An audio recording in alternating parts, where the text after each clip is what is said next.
વિદ્યાર્થી મિત્રો, હવે આજે આપણે જોઈ રહ્યા છીએ કે મોનોસેકેરાઇડ સંયોજનોનું તેમાં રહેલા કાર્બન પરમાણુની સંખ્યાને આધારે અને ક્રિયાશીલ સમૂહને આધારે તેનું વર્ગીકરણ.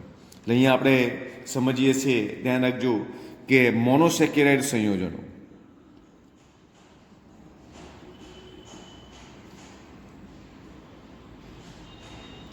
મોનોસેકેરાઇડ સંયોજનોનું તેમાં રહેલ કાર્બન પરમાણુ અને તેમાં રહેલા કાર્બન પરમાણુ અને ક્રિયાશીલ સમૂહના આધારે વર્ગીકરણ. હવે ખાસ યાદ રાખજો વિદ્યાર્થી મિત્રો કે મોનોસેકેરાઇડ કોને કહેવાય? તો કાર્બોહાઈડ્રેટનું જળ વિભાજન કરતા તેમાંથી પ્રાપ્ત થયેલા એકમો કે જેનું જળ વિભાજન ફરીથી કરી શકાતું નથી તેવા સાદા સંયોજનોને મોનોસેકેરાઇડ એકમ કહેવામાં આવે છે. અહીં આપણે વાત કરવાની છે કે મોનોસેકેરાઇડ સંયોજનોનું એમાં રહેલા કાર્બન પરમાણુની સંખ્યાને આધારે. હવે આપણે આગળ વાત કરી હતી કે મોનોસેકેરાઇડ એકમ હોય તો તેની અંદર કાર્બન પરમાણુની સંખ્યા 2 થી લઈ અને 10 કાર્બન પરમાણુ સુધીના, સમજો 2 થી 10 કાર્બન પરમાણુ ધરાવતા સંયોજનોને મોનોસેકેરાઇડ સંયોજન કહીએ છીએ. હવે અહીં આપણે ચર્ચા કરવાની છે કે જો કાર્બન પરમાણુની સંખ્યા 3, 4, 5, 6 અને 7, ધ્યાન રાખજો 2, 3, 4, 5, 6 અને 7, તે પૈકી કાર્બન પરમાણુની વાત કરી. હવે એમાં રહેલા ક્રિયાશીલ સમૂહ, તો આપણે વાત કરી કે મોનોસેકેરાઇડ એકમમાં જો આલ્ડીહાઇડ સમૂહ આવેલો હોય, તો એ આલ્ડીહાઇડ સમૂહ ધરાવતા કાં તો પોલીહાઇડ્રોક્સી આલ્ડીહાઇડ કાં તો કીટોન સમૂહ આવેલો હોય તો પોલીહાઇડ્રોક્સી કીટોન સ્વરૂપે તેને ઓળખવામાં આવે છે. હવે શબ્દ સમજો, ધ્યાન રાખજો કે 3 કાર્બન પરમાણુ આવેલા છે તેને સામાન્ય શબ્દ ટ્રાયોઝ પ્રત્યે લખાય. 4 કાર્બન પરમાણુ હોય તો એને ટેટ્રોઝ, 5 કાર્બન હોય એને પેન્ટોઝ, 6 હોય હેક્ઝોઝ, 7 હોય હેપ્ટોઝ કહેવાય. આ સામાન્ય નામ થયું. સામાન્ય નામમાં 3 કાર્બન પરમાણુ હોય તો ટ્રાયોઝ, 4 કાર્બન પરમાણુ હોય તો ટેટ્રોઝ, 5 કાર્બન પરમાણુ હોય તો પેન્ટોઝ, 6 કાર્બન પરમાણુ હોય તો હેક્ઝોઝ, 7 હોય તો હેપ્ટોઝ. હવે એમાં રહેલા ક્રિયાશીલ સમૂહને આધારે એનું નામકરણ કેવી રીતે થાય? હવે જો એમાં આલ્ડીહાઇડ સમૂહ આવેલો હોય, આલ્ડીહાઇડ અને કીટોન CHO અને C double bond O, aldehyde સમૂહ આવેલો હોય તો એને આલ્ડોટ્રાયોઝ, 3 કાર્બન, સામાન્ય નામ ટ્રાયોઝ, આલ્ડીહાઇડ સ્વરૂપે અંદર ક્રિયાશીલ સમૂહ તો આલ્ડોટ્રાયોઝ. જો કીટોન હોય તો એને કહેવાય કીટોટ્રાયોઝ. 4 કાર્બન છે તો આલ્ડોટેટ્રોઝ, અહીંયા લખાશે કીટોટેટ્રોઝ. 5 કાર્બન છે પેન્ટોઝ, અહીંયા લખાશે પેન્ટોઝ. 6 કાર્બન છે આલ્ડોહેક્ઝોઝ, અહીંયા લખાશે કીટોહેક્ઝોઝ. 7 કાર્બન છે આલ્ડોહેપ્ટોઝ, અહીંયા લખાશે કીટોહેપ્ટોઝ સ્વરૂપે તેને લખવામાં આવે છે. શેની વાત કરવા જઈ રહ્યા છે વિદ્યાર્થી મિત્રો? ધ્યાન રાખજો, મોનોસેકેરાઇડ સંયોજનોમાં તેમાં રહેલા કાર્બન પરમાણુની સંખ્યાને આધારે. તો યાદ રાખજો કે મોનોસેકેરાઇડ એકમમાં કેટલા કાર્બન પરમાણુ હોઈ શકે?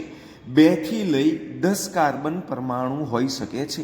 2 થી લઈ 10 કાર્બન પરમાણુ ધરાવતા સામાન્ય સેકેરાઇડને, જ્યારે જળ વિભાજનના અંતે ફરીથી એનું જળ વિભાજન કરી શકાતું નથી તેવા સંયોજનોને મોનોસેકેરાઇડ સંયોજનો કહેવાય.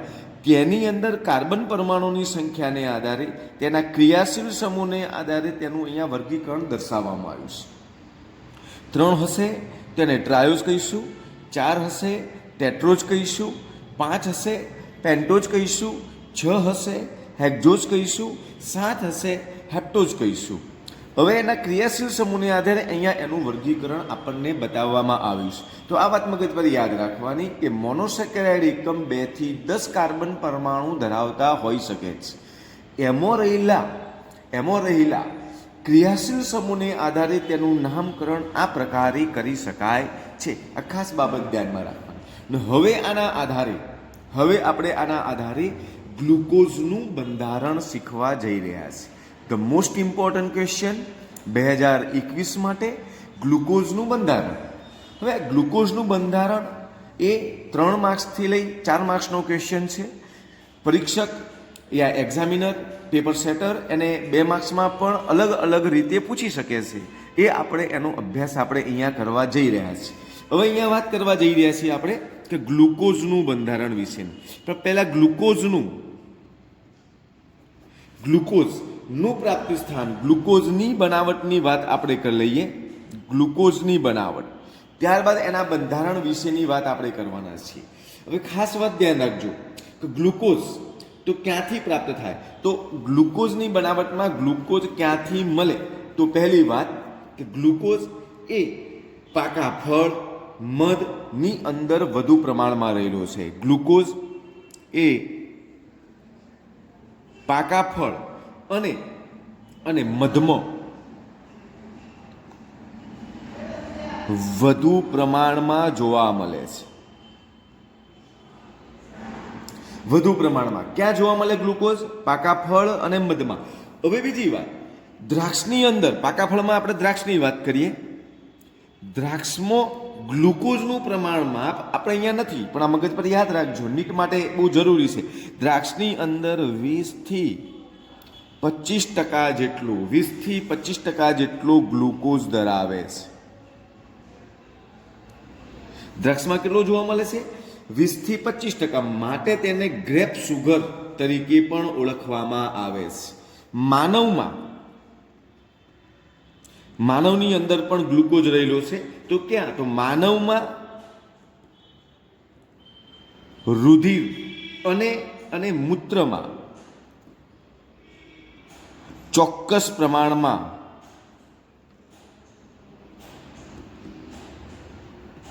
ગ્લુકોઝ આવેલ હોય છે. ખાસ બાબત ધ્યાન રાખજો કે ગ્લુકોઝ ક્યાં હોય? તો ગ્લુકોઝ આપણે વાત કરી કે પાકા ફળમાં હોય, મધમાં હોય, આ વધુ પ્રમાણમાં ત્યાંથી ગ્લુકોઝ મળી આવે. ત્યારબાદ વાત કરી કે દ્રાક્ષ છે, એ દ્રાક્ષની અંદર ગ્લુકોઝનું પ્રમાણ 20 થી 25% જેટલો ગ્લુકોઝ ધરાવે છે દ્રાક્ષ. ત્યારબાદ માનવની અંદર રુધિરમાં અને એના મૂત્રની અંદર ચોક્કસ પ્રમાણમાં ગ્લુકોઝનું પ્રમાણ જોવા મળે છે. હવે આપણે વાત કરવાની છે કે ગ્લુકોઝ શેમાંથી બનાવવામાં આવે, ગ્લુકોઝ કેવી રીતે મેળવવામાં આવે? તો અહીંયા બીજી વાત, ગ્લુકોઝની બનાવટ. ગ્લુકોઝની બનાવટ આપણે પહેલા લઈશું ખાંડમાંથી. ખાંડ એટલે વાત કરીશું આપણે સુક્રોઝ. સુક્રોઝમાંથી આપણે અહીંયા ગ્લુકોઝ બનાવવાનો છે. તો સુક્રોઝનું આલ્કોહોલમાં બનાવેલા સુક્રોઝનું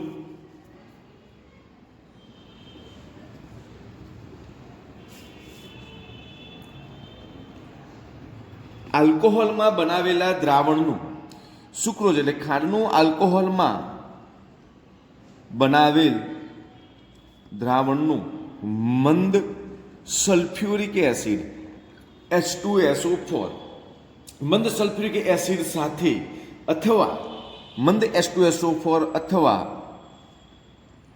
મંદ હાઇડ્રોક્લોરિક એસિડ સાથે તેનું જળ વિભાજન કરવાથી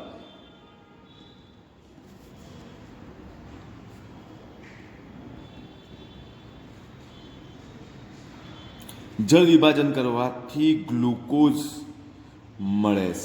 શું ખાસ ધ્યાન રાખજો, ગ્લુકોઝની બનાવટ ખાંડમાંથી ગ્લુકોઝ મળે. ખાંડ એટલે સુક્રોઝ.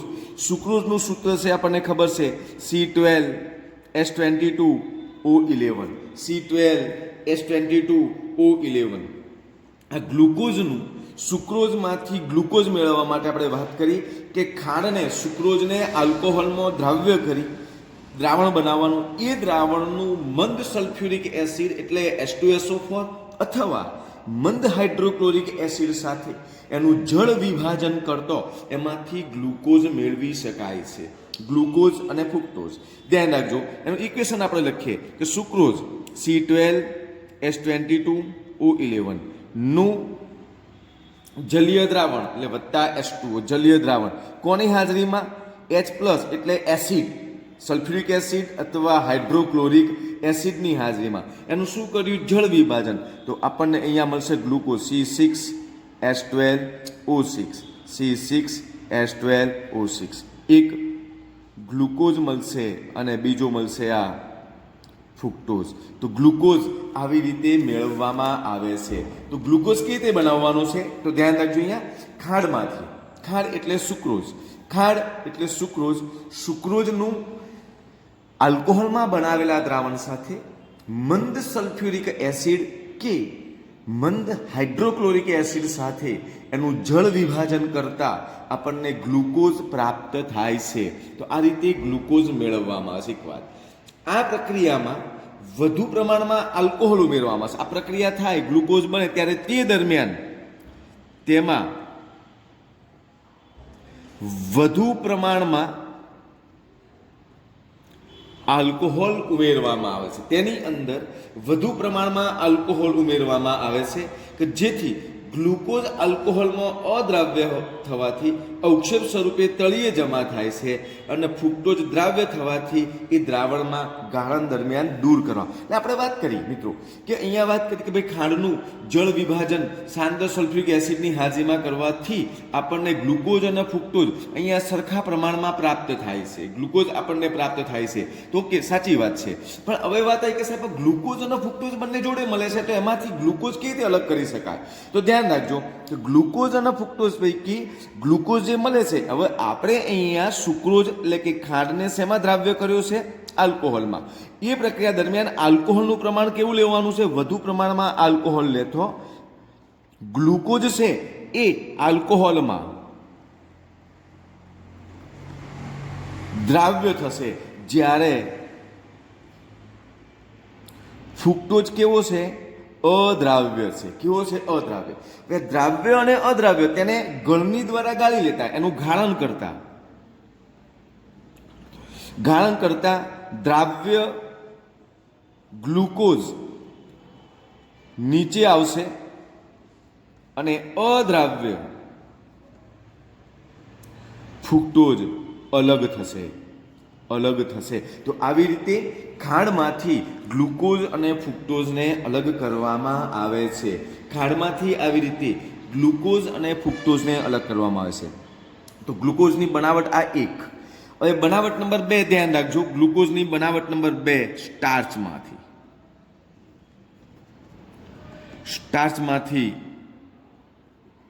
ગ્લુકોઝ.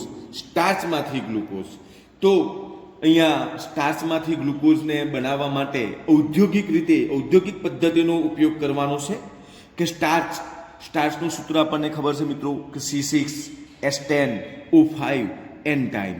અને સ્ટાર્ચ કહેવાય. આ સ્ટાર્ચ અથવા એને સેલ્યુલોઝ કહેવાય. આ સ્ટાર્ચને ઔદ્યોગિક રીતે 393 કેલ્વિન તાપમાને 2 થી 3 બાર દબાણે 393 કેલ્વિન તાપમાને અને 2 થી 3 બાર દબાણ હેઠળ સ્ટાર્ચને મંદ સલ્ફ્યુરિક એસિડ સાથે ઉકાળતો એટલે કે જળ વિભાજન કરતો. સ્ટાર્ચના જળ વિભાજનથી આપણને ગ્લુકોઝ પ્રાપ્ત થાય છે. આ ખાસ વાત ધ્યાન રાખજો. સ્ટાર્ચમાંથી ગ્લુકોઝ કેવી રીતે બનાવવાનું છે? તો અહીંયા ધ્યાન રાખજો કે સ્ટાર્ચમાંથી ગ્લુકોઝ, સ્ટાર્ચ આપણે અહીંયા લખીશું સ્ટાર્ચ એટલે ધ્યાન રાખજો C6H10O5 એન્ટાઇમ. સ્ટાર્ચને ઔદ્યોગિક રીતે 393 કેલ્વિન તાપમાને, ઔદ્યોગિક રીતે 393 કેલ્વિન તાપમાન હેઠળ 2 થી 3 બાર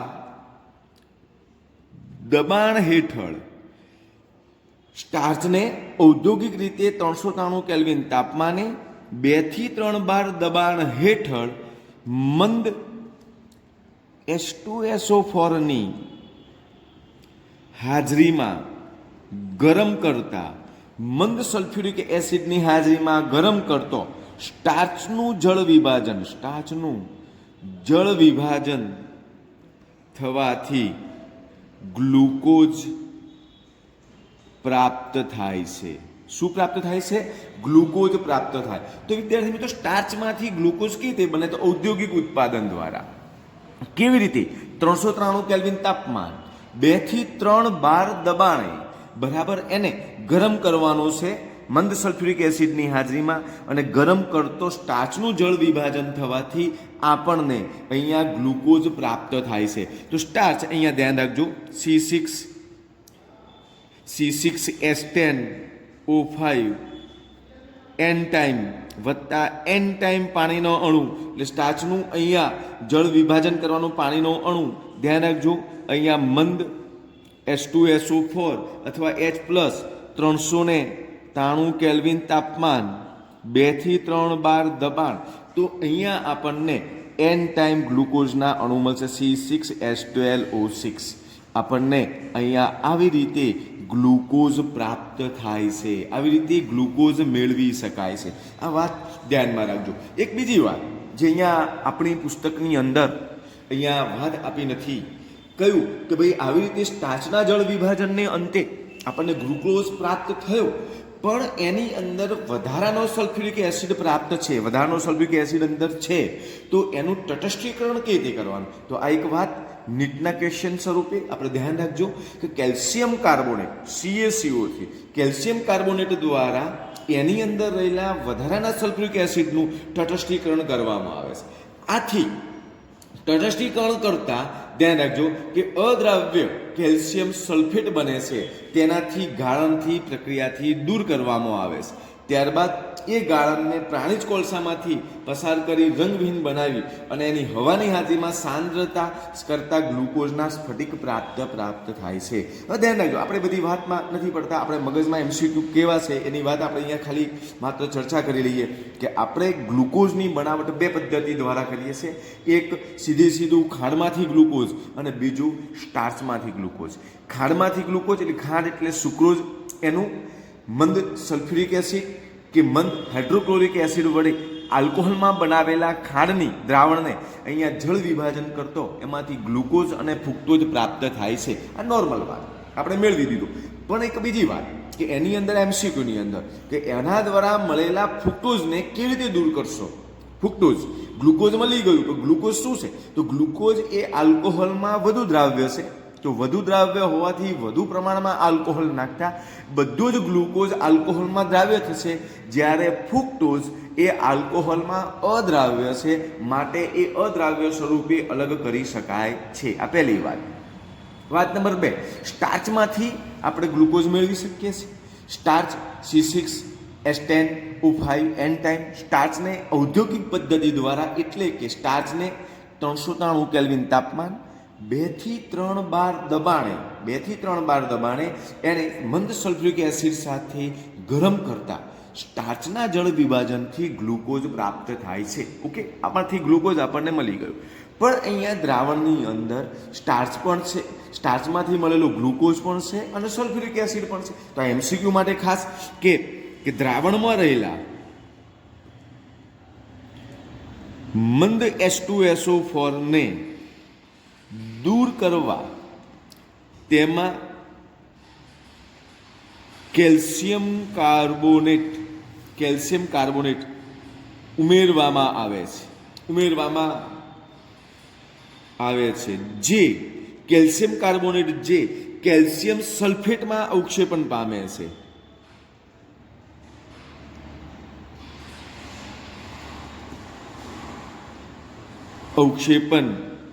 છે. તેને ગાળણ દ્વારા દૂર કરી, તેને ઘાણ દ્વારા દૂર કરી અને ગ્લુકોઝ મેળવવામાં આવે છે. એને ઘાણ દ્વારા દૂર કરી અને ગ્લુકોઝ મેળવવામાં આવે છે. તો આજે વાત કરીએ મિત્રો આપણે આ ગ્લુકોઝની બનાવટ બે રીતે બને. એક સુક્રોઝમાંથી બને અને એક સ્ટાર્ચમાંથી ગ્લુકોઝ આપણે આવી રીતે મેળવી શકીએ છીએ. હવે આપણે જે વાત કે ગ્લુકોઝ આ રીતે જે પ્રાપ્ત થાય છે, તો ગ્લુકોઝના બંધારણ વિશેની આપણે હવે ચર્ચા કરવા જઈ રહ્યા છે.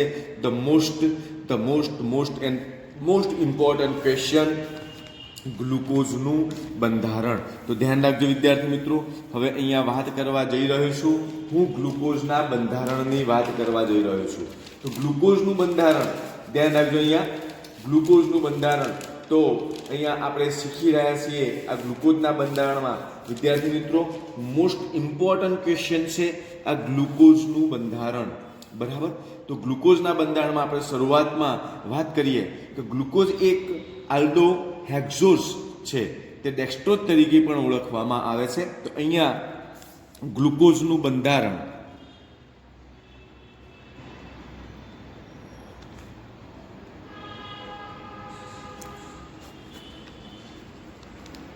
ગ્લુકોઝના બંધારણની વાત કરું છું.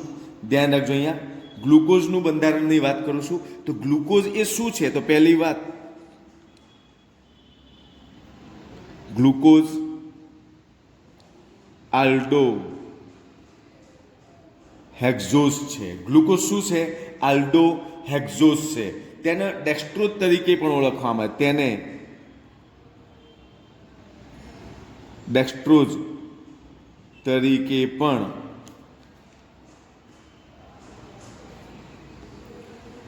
ઓળખવામાં આવે છે. ડેક્સ્ટ્રોઝ તરીકે પણ ઓળખવામાં આવે છે. અને તે આ ગ્લુકોઝ એ મોટા કાર્બનિક સંયોજનોમાં જેવા કે સ્ટાર્ચ, સેલ્યુલોઝનો એક આ મોનોમર્સ.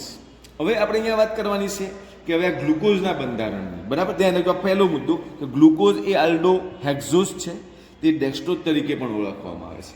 હવે આ ગ્લુકોઝનું પૃથ્થકરણ કરવાથી ધ્યાન રાખજો કે જે ગ્લુકોઝ આપણને પ્રાપ્ત થયું, ગ્લુકોઝના પૃથ્થકરણથી ત્રણ બાબતો ધ્યાનમાં આવી, ત્રણ પરિણામો પ્રાપ્ત થયા. એક, ધ્યાન રાખજો અહીંયા, ગ્લુકોઝના પૃથ્થકરણથી નીચેની બાબત પ્રાપ્ત થઈ. નંબર એક તેનું પ્રમાણસૂચક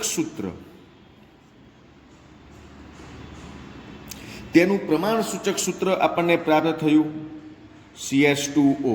તેનું પ્રમાણસૂચક પ્રાપ્ત થયું CH2O. બીજી વાત, તેનું આણ્વીય દળ પ્રાપ્ત થયું. આણ્વીય દળ 180 ગ્રામ ભાગ્યા મોલ. તેથી આ પ્રમાણસૂચક સૂત્ર અને આણ્વીય સૂત્રને આધારે એનું અણુસૂત્ર પ્રાપ્ત થયું. ધ્યાન રાખજો કેવી રીતે એના અણુસૂત્ર પ્રાપ્ત થયું કે C6H12O6. ધ્યાન રાખજો, C6H12O6. તો આવી રીતે અહીંયા આપણને બરાબર તો એનું પ્રાપ્ત થયું. કેવી રીતે તેનું ધ્યાન રાખજો, હું તમને વાત સમજાવવા જઈ રહ્યો છું કે ગ્રામ આ વજન, મોલ અને આણ્વીય દળ ભાગ્યા પ્રમાણસૂચક સૂત્ર દળ કરતા આણ્વીય દળ એટલે 180 અને પ્રમાણસૂચક સૂત્ર દળ કાર્બનના 12, હાઇડ્રોજનના 2, 12 ને 2 14 વત્તા 16 એટલે અહીંયા 30 વડે ભાગો તો 0 0 જાય, 3 છંગ 18 એટલે n સંખ્યા મળી આપણને 6. એ 6 ને પ્રમાણસૂચક સૂત્ર વડે ગુણતા તો C6H12O6 આવી રીતે એનું અણુસૂત્ર પ્રાપ્ત થયું. તો પહેલી વાત કે ગ્લુકોઝના પૃથ્થકરણથી તેના પ્રમાણસૂચક સૂત્ર અને આણ્વીય દળને આધારે એનું અણુસૂત્ર નક્કી કરવામાં આવ્યું C6H12O6. આવી રીતે એનું અણુસૂત્ર પ્રાપ્ત થયું. નંબર 1. નંબર 2, ધ્યાન રાખજો કે ગ્લુકોઝને હાઇડ્રોજન આયોડાઇડ સાથે લાંબા સમય સુધી ગરમ કરતો. આ ધ્યાન રાખજો, આ મોસ્ટ ઇમ્પોર્ટન્ટ તબક્કા છે. ધ્યાન રાખજો. હવે આજે અણુસૂત્ર પ્રાપ્ત થયું તો આ ગ્લુકોઝને હાઇડ્રોજન આયોડાઇડ એટલે HI સાથે લાંબા સમય સુધી ગરમ કરતો. ગ્લુકોઝને હાઇડ્રોજન આયોડાઇડ સાથે લાંબા સમય સુધી ગરમ કરતો, લાંબા સમય સુધી એને ગરમ કરવામાં આવે તો તે નોર્મલ હેક્ઝેન બતાવે છે. તે ગરમ કરતા તે નોર્મલ હેક્ઝેન બનાવે છે. શું બનાવે છે? એક નોર્મલ હેક્ઝેન બનાવે છે, જેમાં બધા જ 6 કાર્બન પરમાણુ સરળ શૃંખલામાં, નોર્મલ હેક્ઝેન, હેક્ઝેન એટલે 6 કાર્બન ધરાવતા પરમાણુ બનાવે છે. તે બધા કાર્બન સરળ શૃંખલા ધરાવે છે. તે બધા કાર્બન પરમાણુ શું ધરાવે છે? એક સરળ શૃંખલા કાર્બન પરમાણુ ધરાવે છે. તો આપણે આને બે રીતે રજૂ કરી શકીએ, પણ આપણી જે બુક પ્રમાણે આપ્યું છે એ પ્રમાણે આની ઇક્વેશન લખવાની છે. ગ્લુકોઝ એટલે C6H12O6.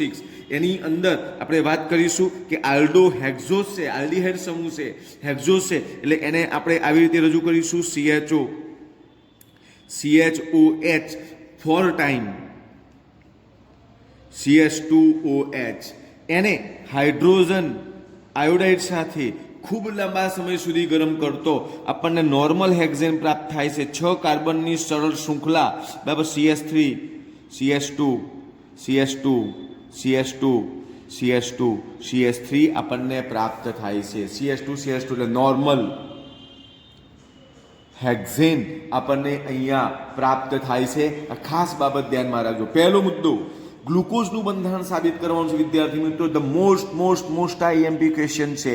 આની અંદર 2 માર્ક્સ, 3 માર્ક્સ, 4 માર્ક્સની અંદર જુદા જુદા મુદ્દા લઈ અને આપણને 2021માં ક્વેશ્ચન હશે, પૂછાશે જ. એને કેવી રીતે રજૂ કરવું આપણે તૈયાર કરવાનો છે. ગ્લુકોઝનું બંધારણની વાત કરીએ કે ગ્લુકોઝનું બંધારણ, ગ્લુકોઝ એ શું છે? એક આલ્ડો હેક્ઝોસ છે. તેને ડેક્સ્ટ્રોઝ તરીકે પણ ઓળખીએ છીએ, બરાબર. આ ધ્યાન રાખજો. પહેલી વાત મુદ્દો, ગ્લુકોઝ એ આલ્ડો હેક્ઝોસ છે. આલ્ડો આલ્ડીહાઇડ CHO સમૂહ ધરાવતો આલ્ડો હેક્ટોઝ છે, હેક્ઝોસ છે, 6 કાર્બન ધરાવતો. તેને ડેક્સ્ટ્રોઝ તરીકે પણ ઓળખવામાં આવે છે. આ ગ્લુકોઝને એનું પૃથ્થકરણ કરવાથી નીચેની 3 બાબતો ધ્યાનમાં આવી કે તેનું પ્રમાણસૂચક સૂત્ર CH2O પ્રાપ્ત થયું.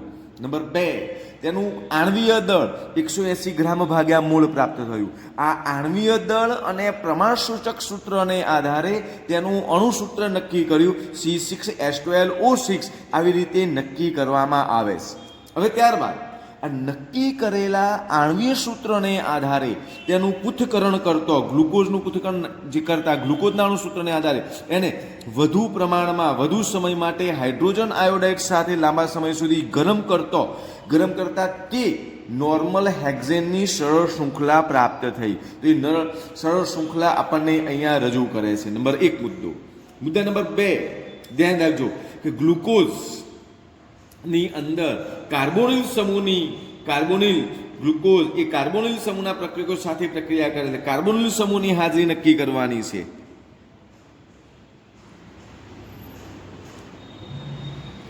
કાર્બોનિલ સમૂહ એટલે શું? તો C ડબલ બોન્ડ O સમૂહ અંદર ધરાવે છે, તેની હાજરી નક્કી કરવાની છે. તો એના માટે ધ્યાન રાખજો કેવી રીતે નક્કી થશે. તો ગ્લુકોઝ એ હાઇડ્રોક્સિલ એમાઇન, ધ્યાન રાખજો, હાઇડ્રોક્સિલ એમાઇન, ગ્લુકોઝ એ હાઇડ્રોક્સિલ એમાઇન સાથે પ્રક્રિયા કરે અને ઓક્ઝાઇમ બનાવે. હાઇડ્રોક્સિલ એમાઇન એટલે NH2OH. તો આપણે અહીંયાની અંદર મુદ્દો લખીશું, ગ્લુકોઝ એ હાઇડ્રોક્સિલ એમાઇન એટલે NH2OH. હાઇડ્રોક્સિલ એમાઇન સાથે પ્રક્રિયા કરી ઓક્ઝાઇમ, હાઇડ્રોક્સિલ એમાઇન સાથે પ્રક્રિયા કરી ઓક્ઝાઇમ બનાવે છે. ઓક્ઝાઇમ બનાવે છે. હાઇડ્રોક્સિલ એમાઇન સાથે પ્રક્રિયા કરી શું બનાવે છે? ઓક્ઝાઇમ બનાવે છે. અને હાઇડ્રોજન સાયનાઇડના એક અણુ સાથે એની પ્રક્રિયા કરી સાયનોહાઇડ્રીન બનાવે છે. ગ્લુકોઝ, ધ્યાન રાખજો, અહીંયા વાત કરીએ આપણે કે અહીંયા હાઇડ્રોક્સિલ એમાઇન સાથે પ્રક્રિયા કરી ઓક્ઝાઇમ બનાવે છે. ગ્લુકોઝ હાઇડ્રોજન સાયનાઇડ સાથે પ્રક્રિયા કરી સાયનોહાઇડ્રીન બનાવે છે. આ પહેલો મુદ્દો. મુદ્દા નંબર 2, તે એટલે ગ્લુકોઝ HCN સાથે પ્રક્રિયા કરી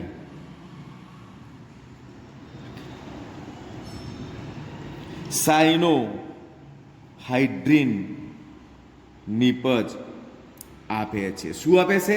સાયનોહાઇડ્રીન નિપજ બનાવે છે. આ બંને પ્રક્રિયા કાર્બોનિલ સમૂહની હાજરી સૂચવે છે. એ કાર્બોનિલ સમૂહની હાજરી સૂચવે છે. આ બંને પ્રક્રિયા એ કાર્બોનિલ સમૂહની વિશિષ્ટ કસોટીઓ છે મિત્રો. વિશિષ્ટ કોઈ પણ પદાર્થની અંદર કાર્બોનિલ સમૂહ હાજર છે કે નહીં એ ચકાસવા માટે આ બંને પ્રક્રિયા કરો તો એ બંને પ્રક્રિયા પ્રેઝન્ટ બતાવે, પ્રક્રિયા થાય તો સમજવાનું કે એ સમૂહની અંદર કાર્બોનિલ સમૂહ છે. તો આપણે અહીંયા ગ્લુકોઝમાં કાર્બોનિલ સમૂહ છે કે નહીં એના માટેની આ પ્રક્રિયા કરી કે ગ્લુકોઝની હાઇડ્રોક્સિલ એમાઇડ એટલે NH2S સાથે પ્રક્રિયા કરતો એ ઓક્ઝાઇમ બનાવે છે. ગ્લુકોઝની HN સાથે પ્રક્રિયા કરતો સાયનોહાઇડ્રીન નિપજ બને છે. આ બંને પ્રક્રિયા આપે છે એટલે માટે આપણે કહી શકીએ કે ગ્લુકોઝમાં કાર્બોનિલ સમૂહ હાજર છે. તો આપણે આને પ્રક્રિયા દ્વારા દર્શાવવાનો છે. તો પ્રક્રિયા દ્વારા કઈ રીતે દર્શાવીશું? ધ્યાન રાખજો, ગ્લુકોઝને પહેલા અહીંયા વાત કરીશું હાઇડ્રોક્સિલ એમાઇન સાથે પ્રક્રિયા કરીશું. ગ્લુકોઝની પહેલા અહીંયા ધ્યાન રાખજો કે ગ્લુકોઝની પહેલા હાઇડ્રોક્સિલ એમાઇન સાથે પ્રક્રિયા કરીશું. તો ગ્લુકોઝનું સૂત્ર આપણે અહીંયા આગળ જોયું હતું કે CHOH 4 ટાઈમ CH2OH બરાબર. એની પ્રક્રિયા કરીશું NH2OH. તો આ NH2OH શું છે? તો NH2OH એ હાઇડ્રોક્સિલ એમાઇન છે. હાઇડ્રોક્સિલ એમાઇન સાથે પ્રક્રિયા કરતો આપણને ઓક્ઝાઇમ આપે છે. ઓક્ઝાઇમ ધ્યાન રાખજો, અહીંયા ઉપર જે CHO આલ્ડિહાઇડ સમૂહ છે એના ડબલ બંધ ધરાવતા ઓની અંદરથી પ્રક્રિયા થાય, H2O દૂર થાય, અહીંયાથી H2, અહીંયાથી O, પાણીનો અણુ દૂર થાય H2O, અને આ બંને NOH સમૂહ અહીંયા CH સાથે જોડાઈ જાય એટલે અહીંયા CH ડબલ બોન્ડ NOH જોડાઈ જાય. અહીંયા જેમ હતું તેમ CHOH 4 ટાઈમ CH2OH. આને કહેવાય ઓક્ઝાઇમ. આને કહીશું આપણે ઓક્ઝાઇમ કહીશું. શું કહીશું? ઓક્ઝાઇમ કહીશું આપણે. આ રીતે ઓક્ઝાઇમ આપે છે.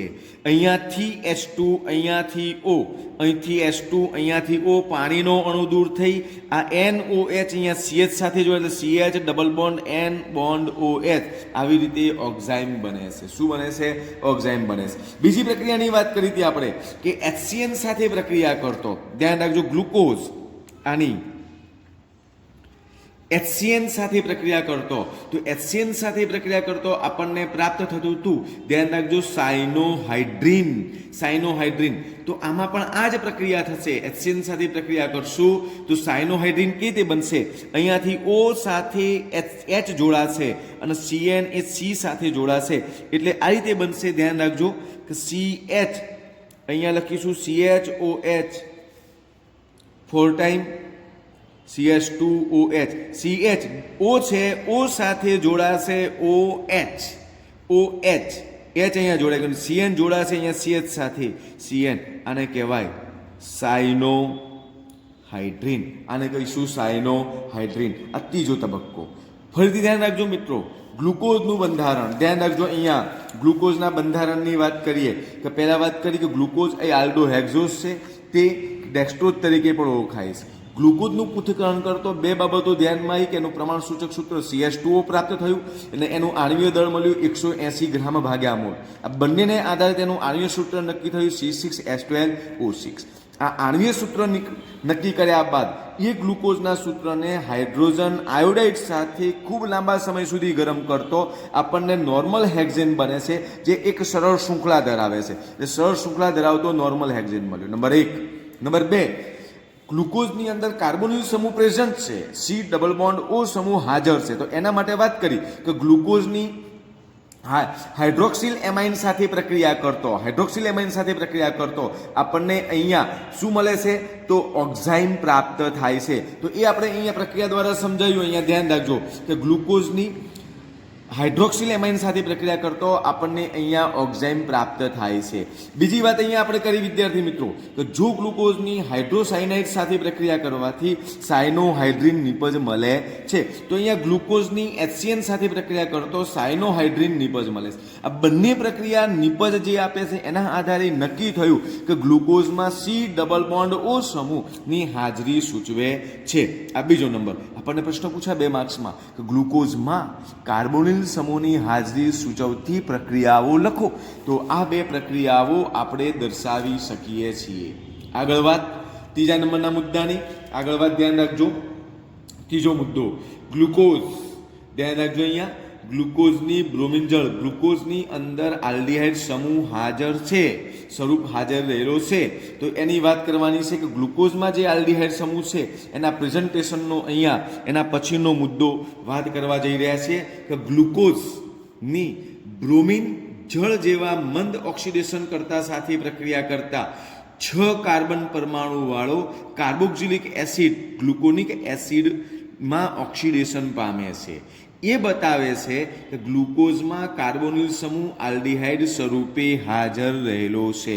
કાર્બોનિલ સમૂહ C+Oની હાજરી સૂચવી, પણ એ કયા સ્વરૂપે રહેલો છે? તો આલ્ડીહાઇડ સ્વરૂપે તે હાજર છે. તો આપણે અહીંયા લખીશું. ધ્યાન રાખજો વિદ્યાર્થી મિત્રો, ગ્લુકોઝની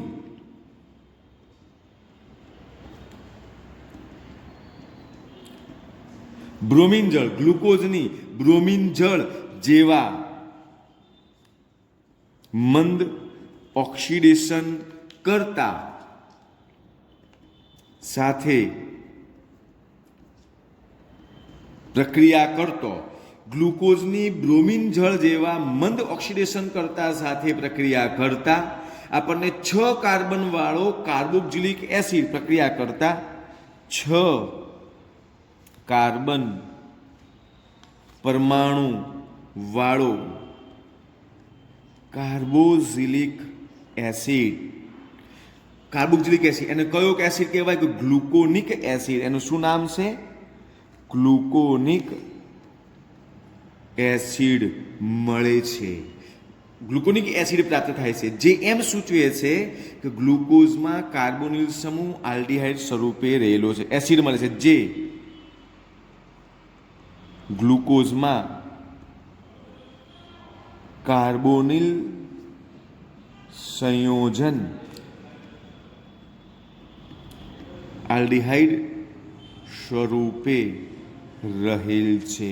કયા સ્વરૂપે રહેલું છે? ધ્યાન રાખજો વિદ્યાર્થી મિત્રો, ગ્લુકોઝમાં આલ્ડીહાઇડ સમૂહની હાજરી, કાર્બોનિલ સમૂહ આલ્ડીહાઇડ સ્વરૂપે રહેલો છે. એનું ઇક્વેશન લખો તો આપણે લખી શકીએ કે ગ્લુકોઝની બ્રોમિન જળ જેવા મંદ ઓક્સિડેશન કરતા સાથે પ્રક્રિયા કરતો 6 કાર્બન પરમાણુ ધરાવતો કાર્બોક્સિલિક એસિડ ધરાવતો ગ્લુકોનિક એસિડમાં ઓક્સિડેશન પામે છે, જે એમ સૂચવે છે કે ગ્લુકોઝમાં કાર્બોનિલ સમૂહ એ આલ્ડીહાઇડ સ્વરૂપે રહેલો છે.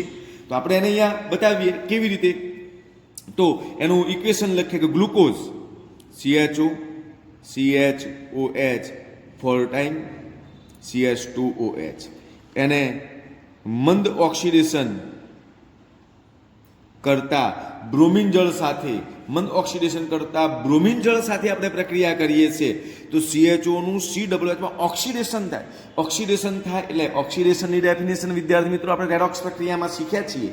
ઓક્સિડેશન એટલે શું?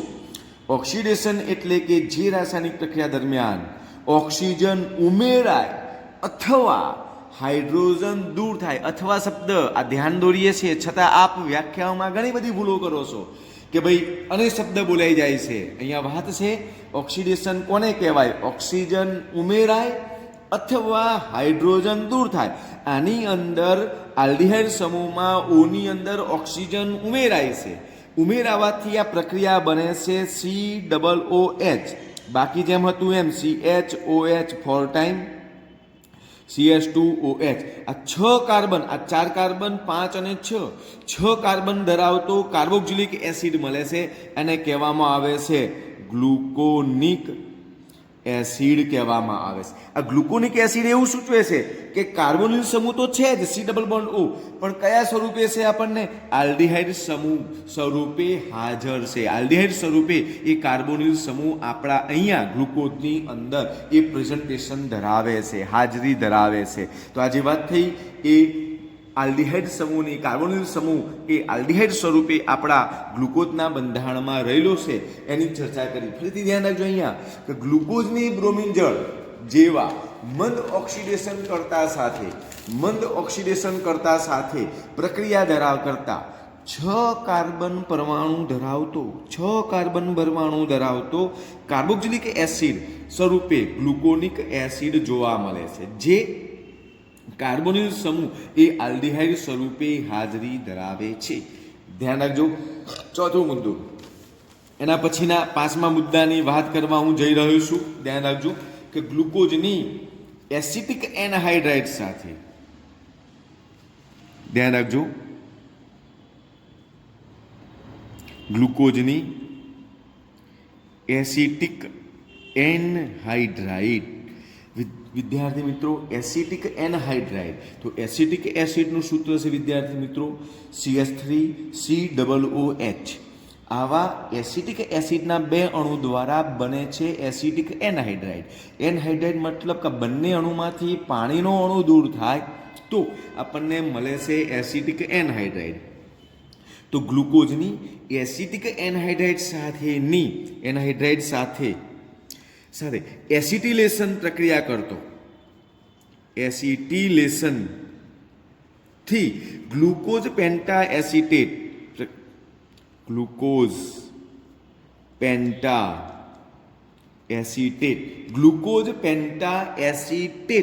બને છે. ગ્લુકોઝ પેન્ટા એસિટેટ બને છે જે ગ્લુકોઝમાં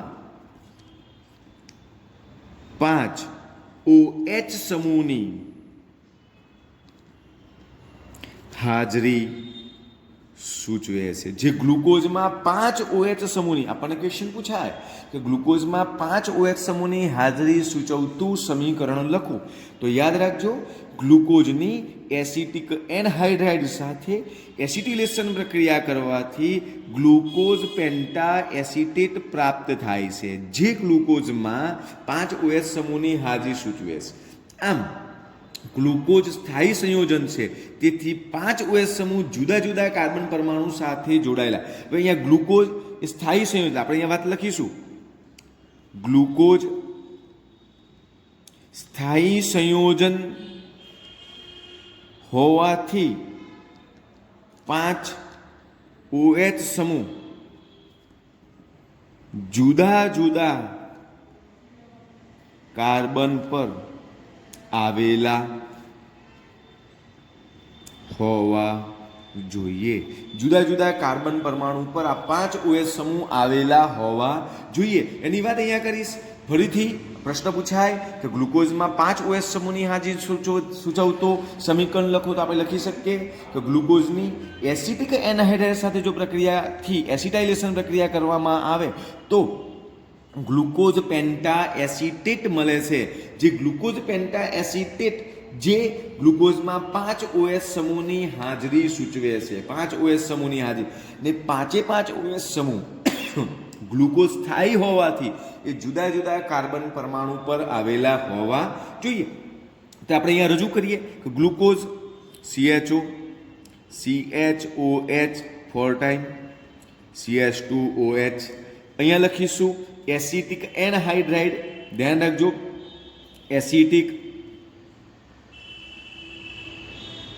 એનહાઇડ્રાઇડ તો અહીંયા આપણને પ્રાપ્ત થશે. ધ્યાન રાખજો 5 એટલે CHOH માં અહીંયા એસિટિક એનહાઇડ્રાઇડ અને એક CH2OH માં જોડાશે.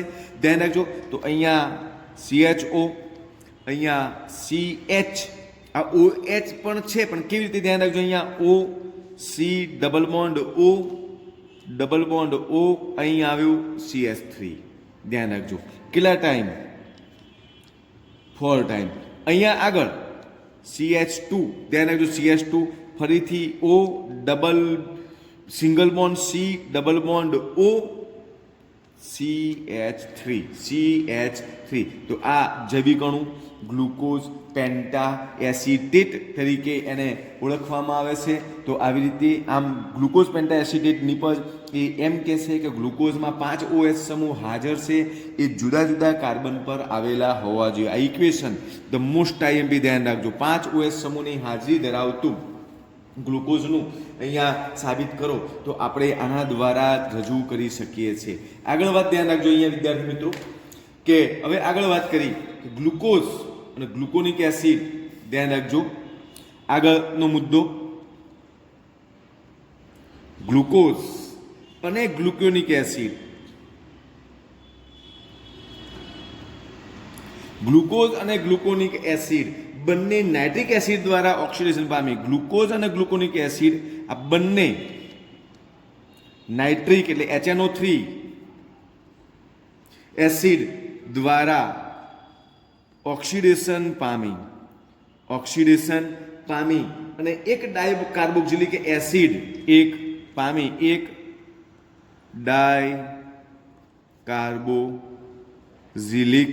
ડાયકાર્બોક્સિલિક એસિડ આ ધ્યાન રાખજો કયો સિરિક એસિડ બને છે. ગ્લુકોઝ અને ગ્લુકોનિક એસિડ બંને નાઇટ્રિક એસિડ દ્વારા ઓક્સિડેશન પામે છે અને એક ડાયકાર્બોક્સિલિક એસિડ બને છે, સિરિક એસિડ બનાવે છે. એ ગ્લુકોઝમાં આલ્કોહોલ સમૂહની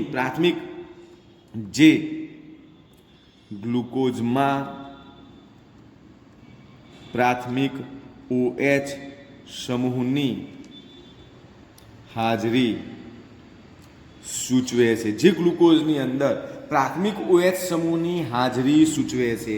બરાબર. કોણ? તો ગ્લુકોઝ અને ગ્લુકોનિક એસિડ બંને નાઇટ્રિક એસિડ વડે ઓક્સિડેશન પામે છે.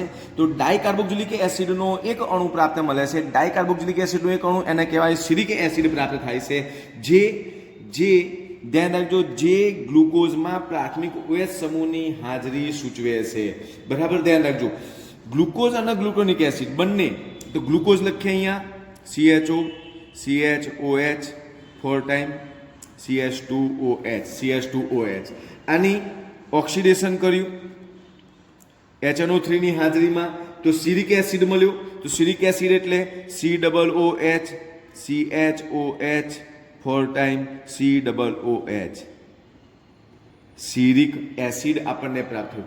આ જ રીતે ગ્લુકોનિક એસિડ દ્વારા પણ આપણે આગળ સાબિત કર્યું ગ્લુકોનિક એસિડ બરાબર કે જ્યાં ઓક્સિડેશન પામે, ઓક્સિજન અંદર ઉમેરાય બ્રોમિન જળ વડે, નિર્બળ ઓક્સિડેશન કરતા વડે ઓક્સિડેશન પામે, ઓક્સિજન ઉમેરાય તો કાર્બોક્સિલિક એસિડ અંદર વાળું સંયોજન મળે છે કે જે આપણે એ સાબિત કર્યું. તો એ જ રીતે આ ગ્લુકોનિક એસિડ આપણે લઈએ કે COOH 4 ટાઈમ CH2OH એનું પણ HNO3 વડે ઓક્સિડેશન પામે તો પણ શું મળે છે સિરિક એસિડ. તો એ સાબિત કરે છે કે ગ્લુકોઝની અંદર પ્રાથમિક આલ્કોહોલ આવેલો હોવો જોઈએ. હવે આ બધી બાબતોને આધારે બરાબર અહીંયા આધારે ફિશર પ્રક્ષેપ સૂત્ર દ્વારા OH સમૂહના અહીંયા સ્થાનો દર્શાવ્યા એમાં નક્કી થયું કે ગ્લુકોઝ એ જુદા જુદા આ દ્વારા નક્કી થાય છે કે ગ્લુકોઝમાં 5 OH સમૂહ ધ્યાન રાખજો અહીંયા 5 OH સમૂહ એ જુદા જુદા કાર્બન પર આવેલા હોવા જોઈએ. તો આના દ્વારા અહીંયા આ જે સાબિતીના આધારે નક્કી થયું કે ગ્લુકોઝનું બંધારણ, છેલ્લો મુદ્દો, ગ્લુકોઝનું બંધારણ આ રીતે સાબિત થયું કે CHO 5 કાર્બન બરાબર અહીંયા OH H C OH H C OH H C OH H અને CH2OH આવી રીતે ગ્લુકોઝનું બંધારણ સાબિત થયું. આવી રીતે બરાબર આવે છે ગ્લુકોનિક એસિડ અને એના દ્વારા આપણે સિરિક એસિડ દ્વારા 3 રજૂ કરવામાં આવે છે. એક સાથે એક દ્વારા રજૂ બરાબર ધ્યાન રાખજો અહીંયા OH સમૂહ એ જુદા જુદા કાર્બન પર હાજર છે એવું અહીંયા બને છે બરાબર. તો આવી રીતે ગ્લુકોઝનું બંધારણ મેળવવામાં આવે છે. ગ્લુકોનિક એસિડ સિરિક એસિડ દ્વારા આવી રીતે બંધારણો રજૂ કરી શકાય છે. તો આ રીતે ગ્લુકોઝનું બંધારણ સાબિત કરી શકાય છે. ઓકે, તો મોસ્ટ આઈએમપી ક્વેશ્ચન ગ્લુકોઝનું બંધારણ. આ યાદ રાખજો વિદ્યાર્થી મિત્રો, પરીક્ષા માટે ધ મોસ્ટ ઇમ્પોર્ટન્ટ ક્વેશ્ચન છે ગ્લુકોઝનું બંધારણ. આ અલગ અલગ રીતે પણ આ રીતે પૂછાઈ શકે છે. ઓકે. નેક્સ્ટ આપણે ગ્લુકોઝના અવકાશીય બંધારણ વિશેની ચર્ચા કરીશું.